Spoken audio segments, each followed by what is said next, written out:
Pablo, you have yet another report here, and evidently Mark Cuban has now tweeted a 323-word response to your 5-part Ballmer investigation. The tweet begins with, Pablo, you have become a great podcast entertainer, great acting skills, but in terms of getting to the real, not so much. All of what you said is meaningless, in capital letters, if KL2 didn't actually get paid, end quote.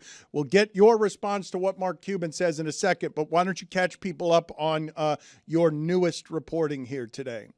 Yeah, shout out to Zaslow Show 2.0, by the way. I love that show. I loved it when it was 1.0, 2.0, even more excited. We're in Aspiration Investigation 5.0 right now. So why are we doing a 5.0? It's because there's been a lot of talk from Steve Ballmer about how he has been defrauded, victimized, humiliated. And I want to take him at face value. I'm going to lead with this part of the story. There's a lot in here, but the part I'm leading with is because how then is it possible that Steve Ballmer, who was victimized, defrauded, humiliated by Joe Sandberg, and by the way, has said via the Clippers that as of the government investigation, he first began to learn that he was defrauded, victimized, humiliated. The government investigation began January 2024 in the public eye, right? So that was Bloomberg's headline about the Clippers, actually. January 2024, it was undeniable that Steve Ballmer would have known about it. Of course, behind the scenes, people at Aspiration, dozens of them had been interviewed by the federal government as early as spring 2023. But Jan 2024, let's use that. October 2024, one of the board members of Aspiration, Ibrahim Al-Husseini, he is arrested and ultimately pleads guilty to wire fraud. Joe Sandberg has been under investigation. There are articles about this in January, in July, Bloomberg. They've been on it.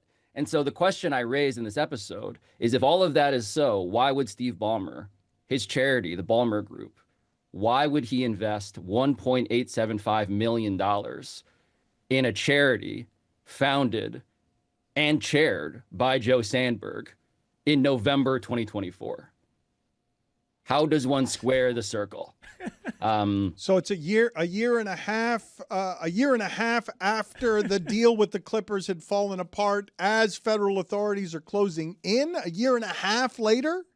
Yes, 10 months after Bloomberg reports with the Clippers in the headline that the government is investigating Aspiration and Joe Sandberg, the entity that we've heard Steve Ballmer say over and over again he has been defrauded, victimized, and humiliated by. Why then is he donating $1.875 million into the charity that, by the way, has since taken down on its website that Joe Sandberg is the founder and board chair? That page has disappeared, but thankfully, the Internet Archive gave us a saved version of it, which was up online as of November 2024. Why then would they do that? And so we posed this to the Clippers. The Clippers chief communications officer sent us a response on behalf of the Ballmer Group, which is an interesting thing, that the Clippers PR person is giving us the statements from the charity. This, by the way, after the Clippers PR person, when we asked, generally speaking, hey, we had heard that Steve Ballmer had donated, in Joe Sandberg's charities. Can you comment on that? And their response was, that is germane to the NBA investigation. We will let the NBA investigation take its course. So then we come back with the details, and we get a statement from Ballmer Group in which they say, actually, this is the fourth payment. This is a series of payments that we made to Joe Sandberg's charity, the Golden State Opportunity Foundation, a very small charity that, again, he co-founded, is the person, the entire spitting image of the board chair this entire time. He said, actually, this is the fourth payment, and the first one, upon our reporting with the people who now are still remaining at Golden State Opportunity Foundation, they say that the first one started in January of 2018. And so what we've also, Dan, learned in the course of the reporting is that the relationship between Joe Sandberg and Steve Ballmer actually began in 2017 when that first donation was being discussed, because that donation began, per the charity, on January 1st, 2018, which is almost 4 years before they appeared together for the first time in public via Aspiration. So the relationship, the story, the implausibility, the irrationality deepens.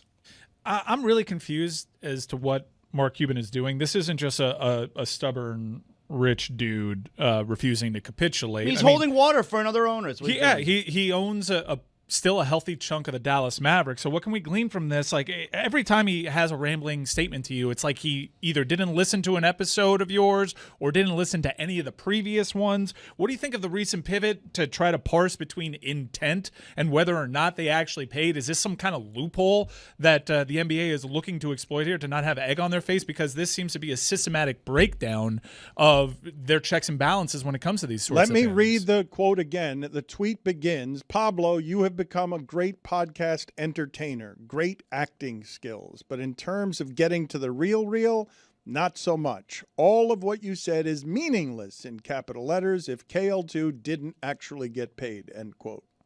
So I guess I haven't exactly poured through Mark's latest tweets.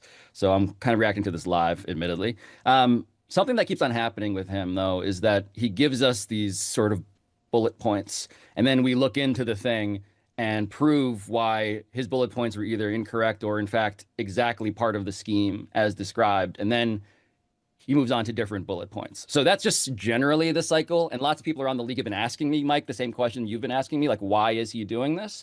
I want to actually zoom out for a second and phrase this and sort of put it in the context of the larger conversation around the league, because Mark Cuban is so explicitly off in public, seemingly in a way that no one else is willing to be.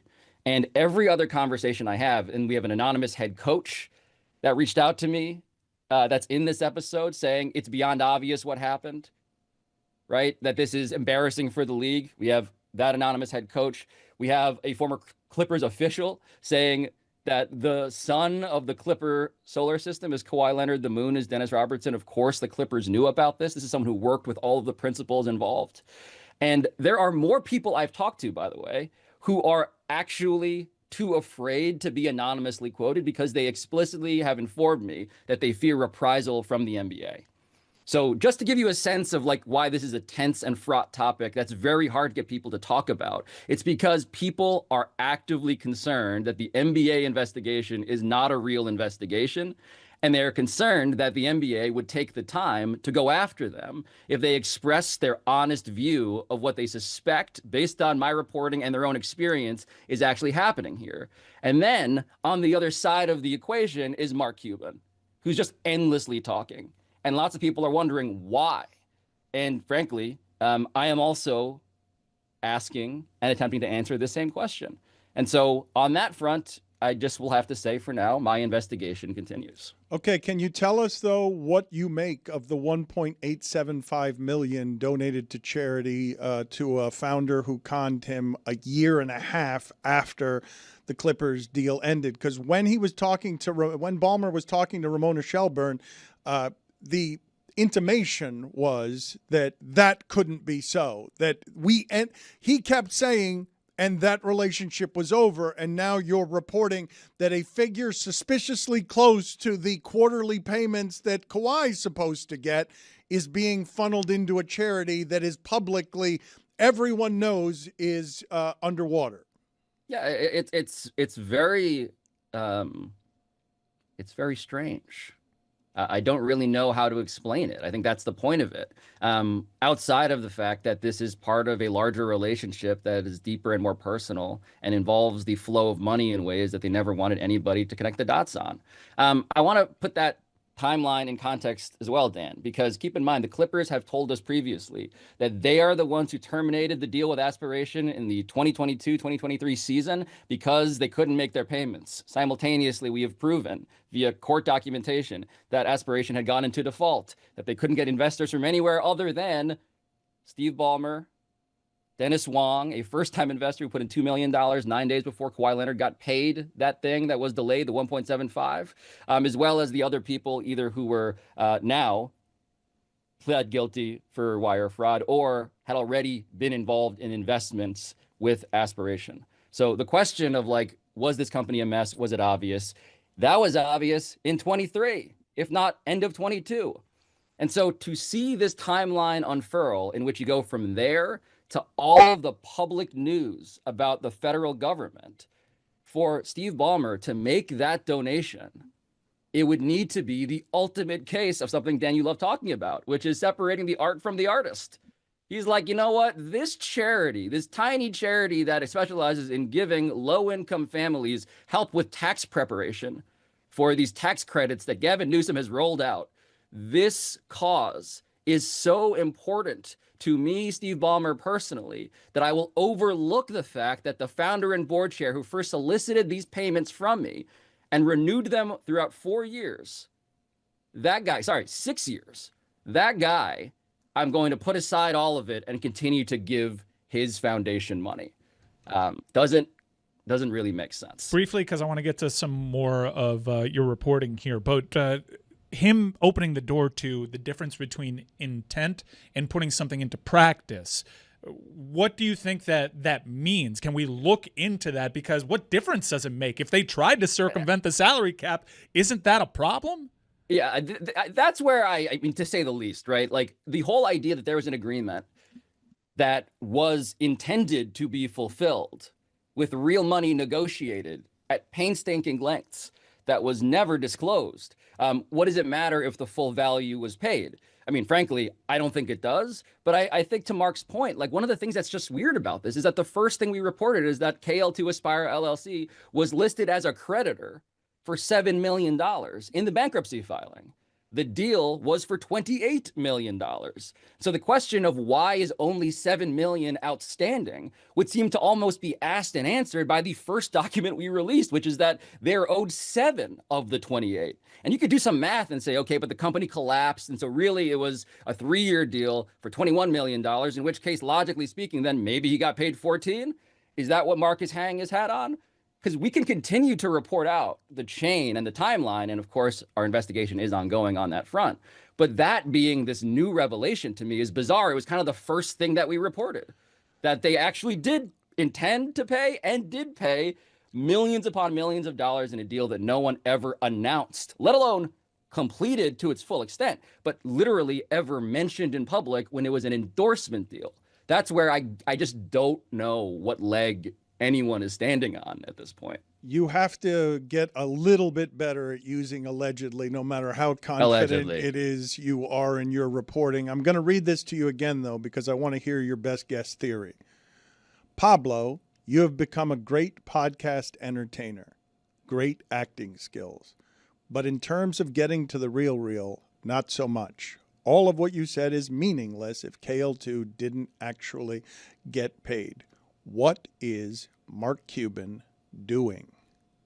There's a phrase that comes up when people don't really have an argument, and it mostly resembles the we're going to throw shit at the wall and see what sticks approach.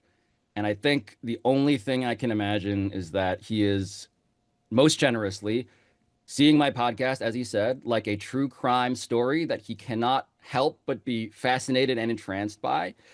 And then on top of that, he is pot committed, is what one NBA executive called it to me. Mark Cuban is pot committed. He is so clearly Team Ballmer in public that even most generously, he just can't back off a thing that is flying in the face of lots of evidence. And so to me, there are more, I would say, disturbing explanations, which I won't speculate on in public, because that would be, to Dan's point about my legal clearances, that would be a little irresponsible. But in the meantime, it just seems, it seems like an argument he won't give up.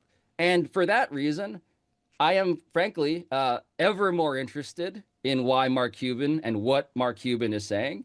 And I'm also kind of bored. Like, I don't really, I'm just like, I don't know, man. Like, I feel like I'm kind of explaining this step by step, but I guess if you want to come back on the show, we can arrange that.